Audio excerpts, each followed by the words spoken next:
Hello there, it's Ina here and welcome to my art room. Another page in my chipboard journal. This one I covered in some old ledger paper and I want to do some recycling. So these type of packaging you probably have in your kitchen as well have these closures you can take off, and I collected 4 different ones, all in different sizes. I also want to use part of this tissue box here. But first I want to condition the background just by adding a bit of gesso here and there with my fingers, which will give an uneven coverage later on. Last year I followed Nina's art prompts every week and created lots of pages through the year. This year the group changed their format a little bit and they have a theme once a month. Last month it was words and this month it is recycle, repurpose, and reuse. I will put a link to the group below in my description box in case you are interested to participate. So as you saw here, I also added some gesso to my little lids and I cut the top of my tissue box. Then I cut it again using a zigzag scissor, and of course it gets some gesso as well. Next, I will be coloring all these pieces separately. I chose 3 different shades of teal for these 3, and then a copper and a bronze. Now, often when I use these type of pieces, I would just glue them to my page and then color them. But I thought to do it a little different this time. Here I'm showing you a pretty magazine cutout of koi fish. I want to use as my focal point. I'm also cutting a piece of plastic out of some old wrapping to use together with the little koi picture in this frame. So the plastic goes down first, just using some tacky glue, and then I let it dry a little bit. And let's see what's next here. Oh, the background, of course. I use a glimmer mist, and after the first layer and after letting it move around, helped by my hairdryer, I also add a little bit of coffee spray. It darkens the page and makes it look a bit grungy.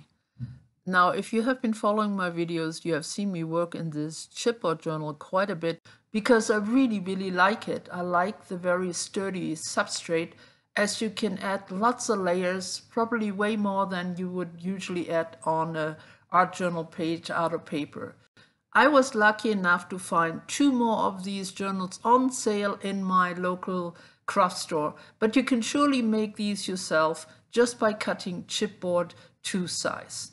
Here I'm adding the little image of the koi fish to the frame, again using my tacky glue.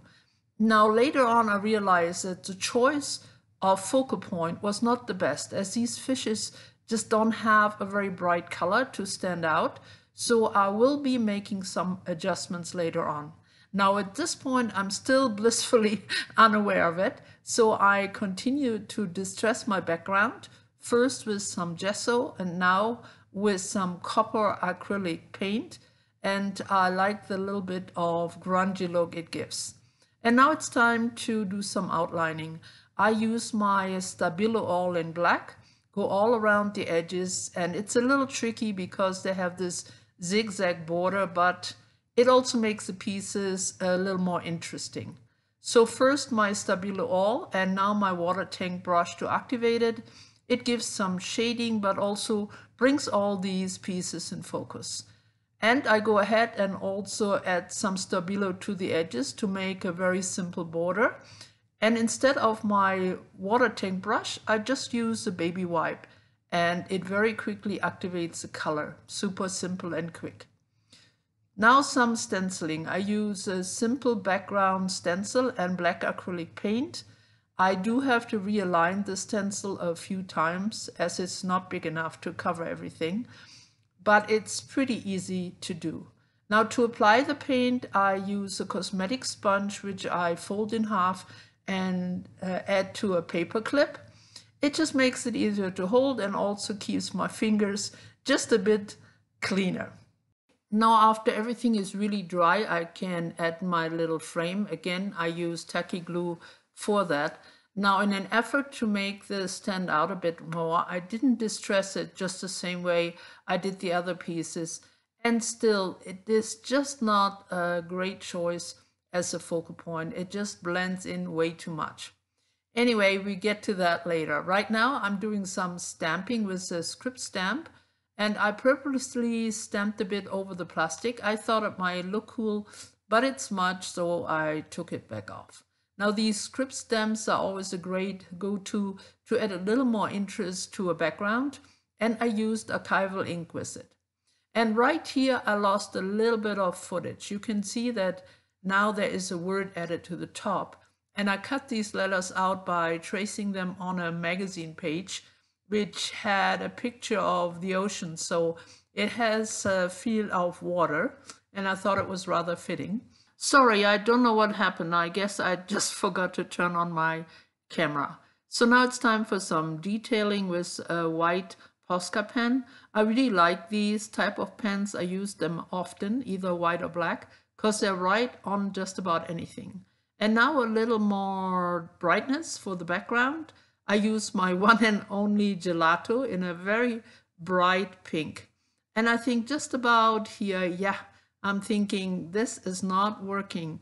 And I actually took a little break. I looked through my stash and I came to the conclusion that I didn't want to change the theme of my page, as I had already added the word koi. And I knew I did not have an image of another fish in my stash. So I figured I just have to make one. As you can see, I pulled up an image of a koi on my phone, and now I'm just drawing one on my paper. Now this took a little while, and that's why this part is sped up a little bit extra so I don't bore you, as there was a bit of erasing involved. Finally, I had a decent shape, and now I'm outlining it just with a skinny Sharpie so I can see it better and it's easier to be cut out as well. And now some pink permanent marker. Now I know koi fish are more red than pink, especially not this type of pink, but I wanted it to match the background on my page. So here's my little fellow all cut out. And although I want him to pop on my page, I don't want to leave him white. So I'm using my Neocolor 2 water-soluble crayons in a flesh color and a light brown. And I just give him a little shading here and there, dabbing off the excess with a baby wipe. And finally, I'm happy with the way he looks. And I want to give him a little shimmer and shine. So I use a sparkle pen and go all over it. Now this is rather subtle, so not too strong on the sparkle. A little bit of blue for his eye, again with a permanent marker, and he is ready. So I glue him right to the middle of my page, and I think he really complements the bronze colored piece of cardboard there. And yeah, much better. Now I think the page has a much better focal point. As you saw, I give him some whiskers, a little more pink around the edges. Yeah, why not? And I think I'm nearly done. Oh, at this point I realized the little frame looks a little disconnected. So I decided to do a little more stenciling just to bring it more together and make it all one unit. And I think it looks a lot better that way. Yes, completing this page was a little challenging, but when that happens, it's always good to take a little break and come back to it with fresh idea and inspiration. I'm quite happy about my choice and the end result I got. I hope you enjoyed this little time with me. I hope it was informative and you got some new ideas. Here's one more look. I quite like the plastic on the fish. It makes it look like they're in water. So that's it for today. Bye bye for now.